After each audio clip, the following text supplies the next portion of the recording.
Chapter 2. Waited the Tao lads and lasses called Brother Dave. The chubby little monk came rushing across the castle yard toward the departing students. Thou canst not journey with empty stomachs. Here, he began handing out big chunks of his homemade peanut brittle from the basket he was carrying. Wiggleup tucked a piece of the peanut candy into his pack, and a piece for Daisy too. Thank you, Brother Dave, he said.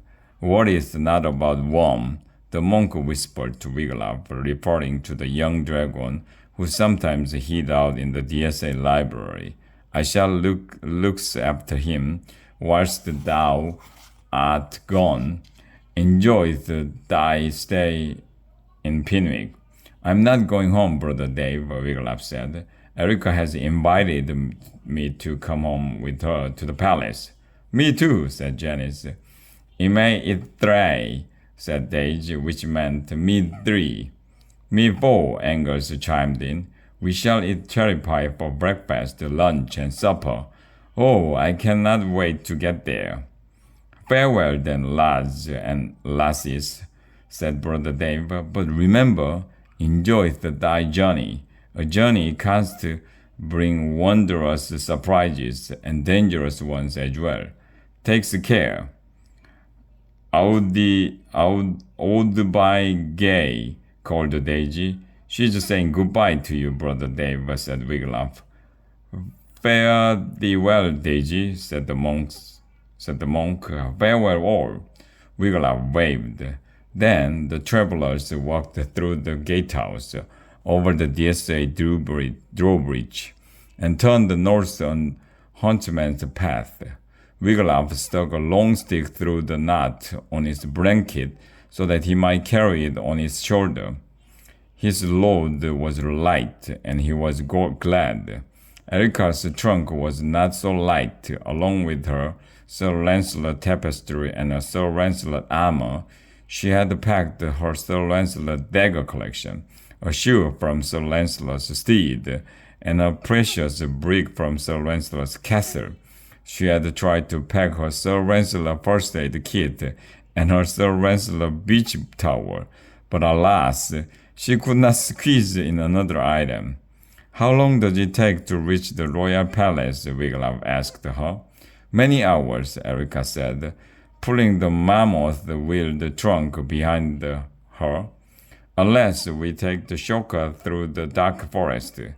Through the forest? Said Wiggleup. Uncertainly, he had never gone into the heart of the dark forest. Everyone knew it was full of strange creatures, fierce trolls, and crazy hermits. I am for taking the shortcut, said Janice. It will be a fun adventure. It's lay okay, said Daisy. Wiggleup could not believe his pig had just said, let's go. He was scared to take the shortcut. But if his pig was not afraid, how could he admit that he was? Are you sure, Daisy? Wiggleup asked. Daisy nodded. Ime eggs lay, ayai utei, otshai or fei, onglei arcus way. What did she say? Asked Janice. I don't understand pig Latin. She said, my legs are too short for long walks, Wiggleup told Janice. Forget it, said Angus. I shall not set foot in the creepy dark forest. We might run into the headless executioner, or a gang of nasty elves, or a monster. Yeah, if we take the shortcut, Erica said, we shall reach the palace by supper time. Cherry pie with whipping cream. What are we waiting for? Cried Angus. He ran up the path across the stone bridge and into the forest. The moment Wiggleup stepped into the dark forest, his heart began to beat faster. The light was dim, for the sun could not shine through the tangled branches overhead. Trees and bushes took on eerie shapes. Ah! Erica grunted. All these loose in the path make pulling my trunk very hard.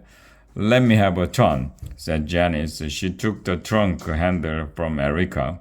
Just then Wiglaf spied a cave. Look, Erica, he exclaimed. Was that not Gojir's cave? 'Twas, exclaimed Erica. That is where Wiggy and I slew a vicious dragon, she told the others excitedly. Did you slash him and bash him? Asked Janice eagerly. She began whacking away at an imaginary dragon with the lance. Take that, you scully fiend! Yes, exclaimed Erica. It was a terrible battle. Gajir shot flames from his snout. He belched up red-hot lava. But at last I stabbed him in the gut, and that was the end of him. Right, Wiggy?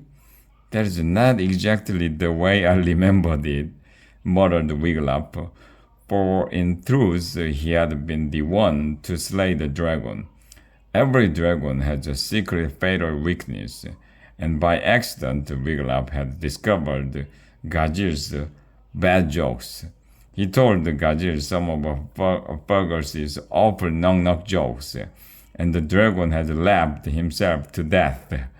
Enough dilly-dallying, said Angus, or we'll miss supper. Erica took a trunk back from Janice. Then on they went over rocks and roots, deeper and deeper into the dark forest. Osei Iradte, Daisy murmured. What did she say? Asked Janice. So tired, said Wiglaf. I wish I could understand you, Daisy.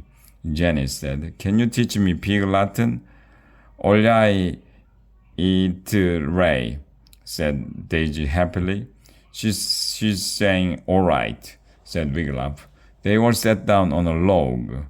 At stay it the way, Miss Nay, said Daisy. Huh? said Janice. She said, start with names, Wiglaf explained. Daisy pointed a hoop and said, Anis J. That's me, said Janice. Wiglaf nodded. Here is the trick. Say your name without the J at the beginning. Anis, said Janice. Now take the J and add it to A. It becomes J. Then put them together. Anis J, said Janice. Anis J. It Ray, said Wiglaf. Now try Wiglaf. Iglaf, said Janice. Iglaf way. Her face lit up. I'm speaking Pig Latin. She turned to Daisy and said, Daisy, Ag Day. My name is different, said Angus. For words that start with A-E, A-E-O, or U, said Wiglaf. You simply say the word and add yai at the end. Angus yai, said Janice. She turned to Erica. Erica yai. Uyai odgay yai, said Daisy. You got it, said Janice. Hey, I do. Say troll in Pig Latin, said Wiglaf. Janice frowned. Or tray? Or fact to pay, said Daisy. Achley at gay oingay, said Angus. Tell us about the palace, said Wiglaf as they trooped on. It has many white marble towers and sits high on a hill overlooking a large park, said Erica. Wiglaf tried to imagine such a splendid sight. It sounded like a palace in a fairy tale. My mother's herd of wild black unicorns lives in the park, Erica went on. They have red horns and can run like the wind. Erica suddenly stopped short. Oh, I just remembered, she cried. Tomorrow marks 25 years that my father has been king. Popsy gives a speech every year on the anniversary of his crowning. After that, there's always a feast. A feast, cried Angus. Jounds! Then he did something most unusual for Angus. He started running. He had not gone far when the toe of his boot caught on a tree root, and he pitched forward. Oop! He cried as he hit the forest floor with a great thud.